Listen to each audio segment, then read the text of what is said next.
Selamat datang di podcastnya YKS. Hari ini kita kedatangan tamu yang sangat luar biasa, yaitu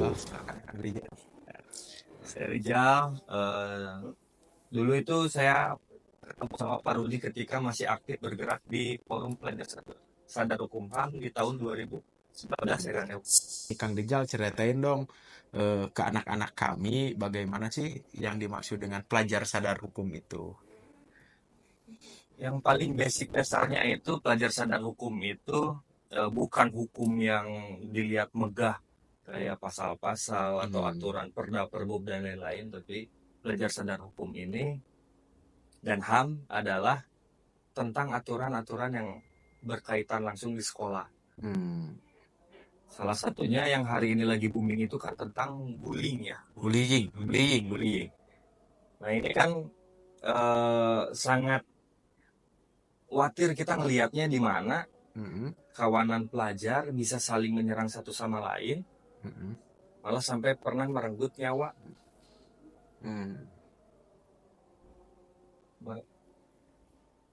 Lalu ada juga yang lagi viral kemarin tuh, hari ini ada beberapa murid yang sudah berani melawan gurunya. Oh iya, itu yang sangat menjadikan ya bagi kami dari profesi menjadi seorang guru. Betul. Yang dimana kan hari ini presiden yang sedang menjabat, menteri yang sedang menjabat, para pengusaha yang sedang berusaha dan lain-lain, mereka itu awalnya pasti memakan bangku sekolah, yang dimana ilmu ini tuh dia dapat dari guru-gurunya. Nah hari ini ketika banyak pelajar yang sudah tidak bisa taat lalu berani melawan ke gurunya, gimana ilmunya mau berkah gitu. Ya, ilmunya berkah ya. Yang saya pikirkan hari ini, kenapa sih saya harus terjun ke dunia pendidikan juga? Karena saya bisa seperti ini karena jasa seorang guru. Jadi anak-anakku ketika ada yang lagi viral hari ini tentang murid ngelawan guru, jangan sampai terjadi. Karena kita tidak bisa seperti ini kalau tidak ada jasa seorang guru. Itulah yang namanya pahlawan tanpa jasa. Nah, itu edukasi untuk anak-anakku. Ini backgroundnya beliau itu adalah dulu itu duta daripada Forum Pelajar Sadar Hukum Jawa Barat. Bahkan bisa keliling Indonesia karena Jawa Barat menjadi file project saat itu. Benar nggak Kang Rijal ya? Betul. Ada beberapa siswa, bahkan siswa SMK Prabu Sakti saat Betul, itu ada ya, alumni di sini. alumni di sini yang menjadi apa ya, duta sadar hukum. Sadar hukum. Jadi anak-anakku, kakak kalian pun sudah menjadi duta pelajar sadar hukum. Betul. Ya, silahkan lanjutkan estafet ya dari kakak kalian untuk menjadi duta pelajar sadar hukum dengan apa ya? Dengan sadar dengan aturan-aturan sekolah. Kita pun harus bangga bersekolah di sini ya Kang Rijal ya. Betul. Karena jangan lupakan jas merah alma mater kita ya. Nah, Kang Rijal, selain Kang Rijal kemarin itu aktif di pelajar sadar hukum, hari ini Kang Rijal itu aktif di mana sih sehingga Kang Rijal mau nih datang ke podcast kami yang newbie nih. Waduh. Ini hari ini kebetulan saya sendiri lagi aktif di Karang Taruna hari ini sedang menjabat jadi ketua Karang Taruna di Kelurahan Cisere. Terus kemarin itu alhamdulillah terpilih juga jadi ketua himpunan mahasiswa Kosgoro. Himakos ya. Himakos Kosgoro. Nah, ada satu hal lagi nih yang bikin saya bisa datang ke sini, salah satunya adalah hari ini saya ngejabat jadi Himpunan Pengusaha Muda Indonesia. HIPMI nih peluang ya untuk anak-anakku. Jadi jangan pernah berpikir ya Kang Rijal bahwasanya kita sekolah, tapi kita harus berpikir bagaimana menjadi wirausaha ya. Mungkin Kang Rijal juga bisa ngasih motivasi ke anak-anak bagaimana sih menjadi seorang pengusaha muda itu. Gitu. Jadi gini, kita ini ada proyek yang selalu digaungkan menuju Indonesia Emas 2045. Ya, Indonesia Emas ya. Tapi kalau misalkan dari jenjang bawahnya nih, pendidikan dasarnya, kita tidak tahu mau jadi apa, terus tidak punya cita-cita jadi apa, wah bahaya banget. Bahaya banget ya. Jauh jadi Indonesia Emas itu. Nah, salah satunya yang bikin kuat mau nggak mau itu adalah ekonomi. Ekonomi ya, dari ekonomi bisa menjadi Indonesia emas itu. Betul, Bersaing atau tenggelam, kalau tidak Betul. bisa bersaing ya kita akan tenggelam. Betul. Nah kan hari ini pelajar-pelajar di Jepang itu udah bisa menciptakan robot.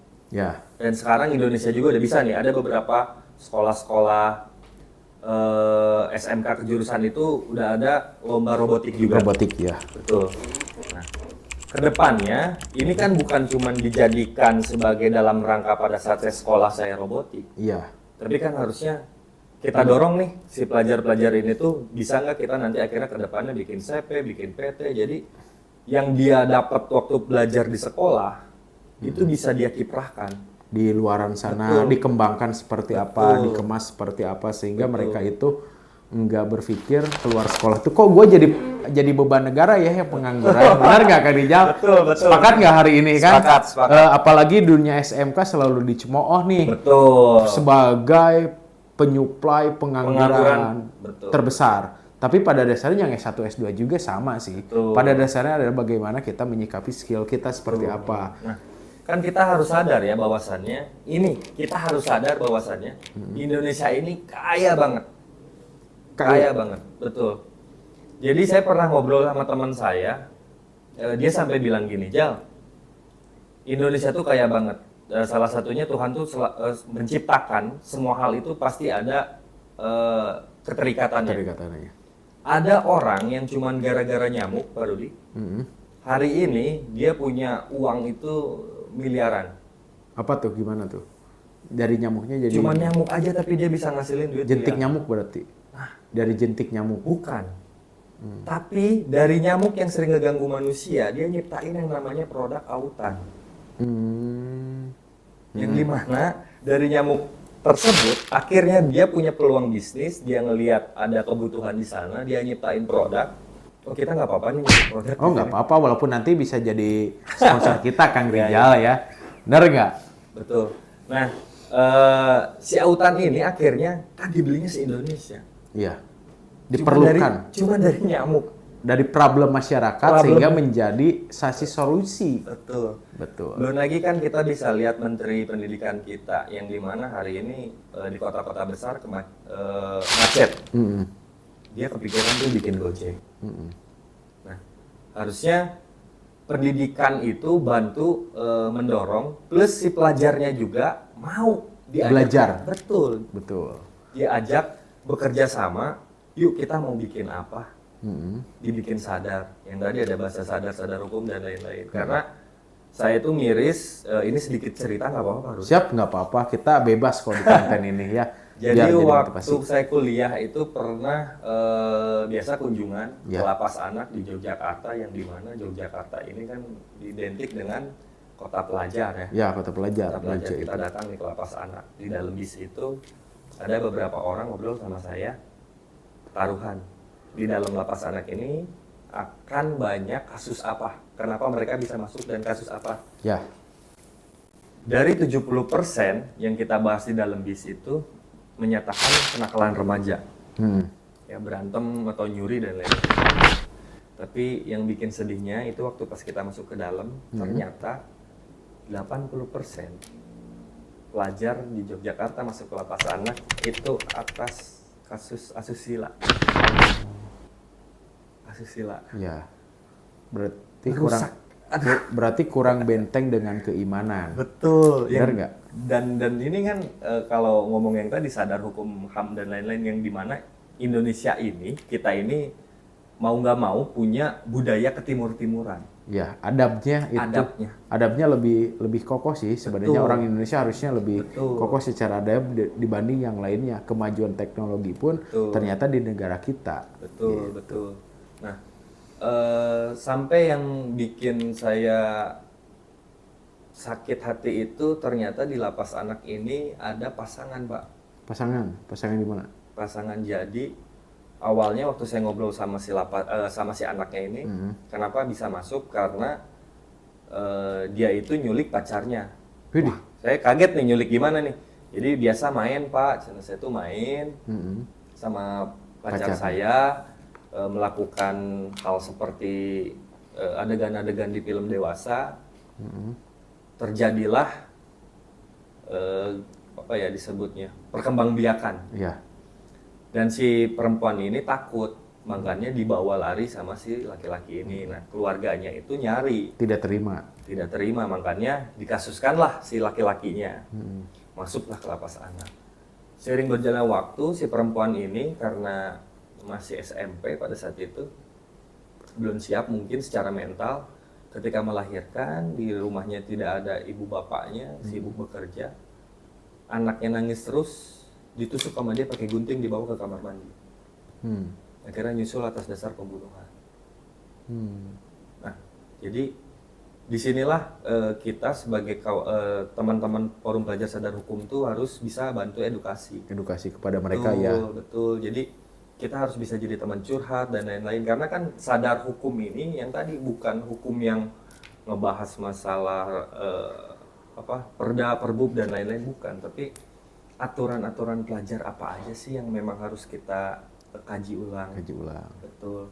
Dan bisa diterapkan biar tidak terjadi hal-hal yang tidak diinginkan. Ya. Contoh kayak merokok di sekolah, melawan terhadap guru, itu kan bukan perbuatan terpuji gitu. Yang dimana ini tuh bisa berdampak sama anaknya sendiri nanti ke depannya mau jadi apa. Betul. Itulah semuanya ya, untuk semuanya, untuk para orang tua, siswa, dan guru. Mari kita jaga anak-anak kita. Ya, dan sadarkan mereka bahwasanya hal-hal yang negatif itu akan merusak untuk mereka semua. Dan hari ini image tawuran di sekolah swasta itu sudah terhapuskan. Betul. Kenapa? Berarti anak-anak sudah tahu nih sadar hukumnya seperti apa. Itu salah satu yang saya apresiasi sih. Karena kan dulu itu sampai ada momen di mana pelajar itu saling menyerang satu sama lain. Ya, betul. Yang nggak tahu nih sebenarnya dasarnya tuh apa sih permasalahannya. Mereka saling menyerang satu sama lain. Hari ini udah nggak ada. Nah, mari berkompetisi itu lewat pertandingan. Ya, kompetisi itu lewat pertandingan. Yang suka berkelahi ada taekwondo, ada pencak-silat, ada boxer.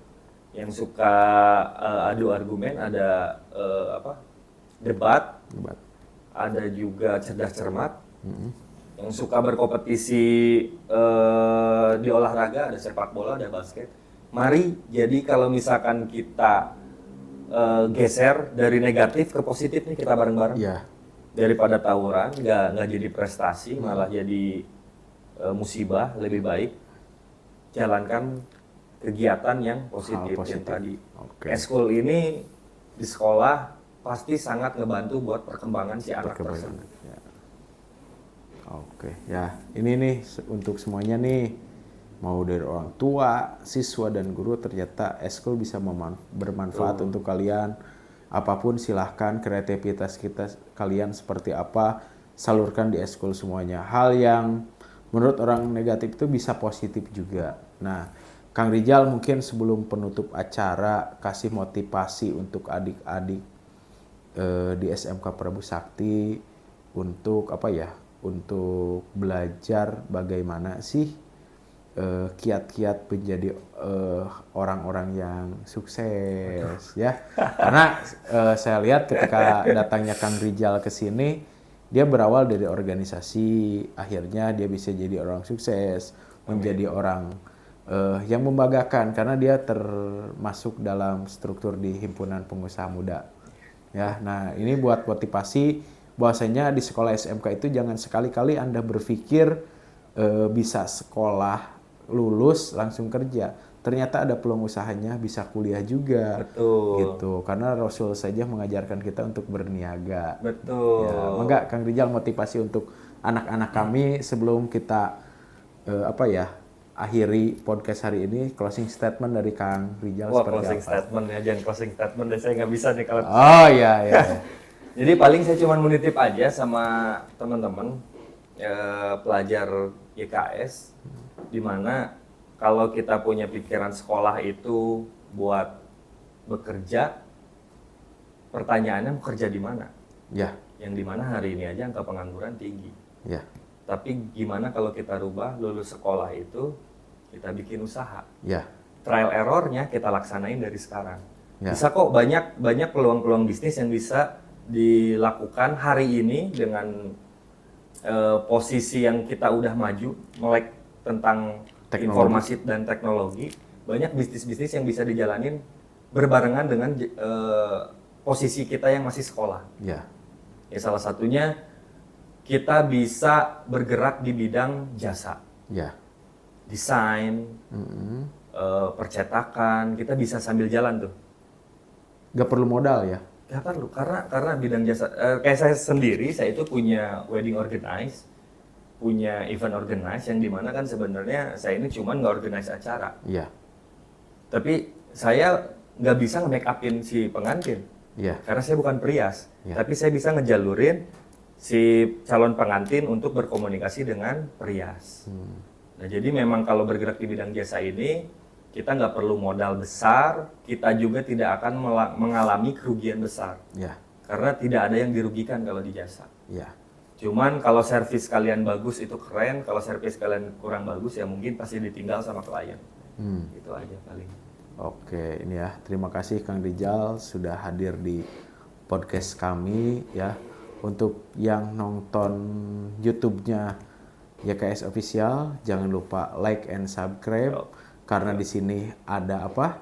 Ada giveaway menanti dengan komen yang bagus dan humanis kita siapkan giveaway-nya. Oke, Kang Rijal. Saya tambahin deh nanti. Apa giveaway-nya? Iya. Oke, hadiahnya terima nanti kasih saya Kang tambahin. Rijal nih, kedatangan Kang Rijal memotivasi dan mungkin Kang Rijal mohon maaf dengan segala kekurangan kami hari ini. Terima kasih. Assalamualaikum warahmatullahi wabarakatuh.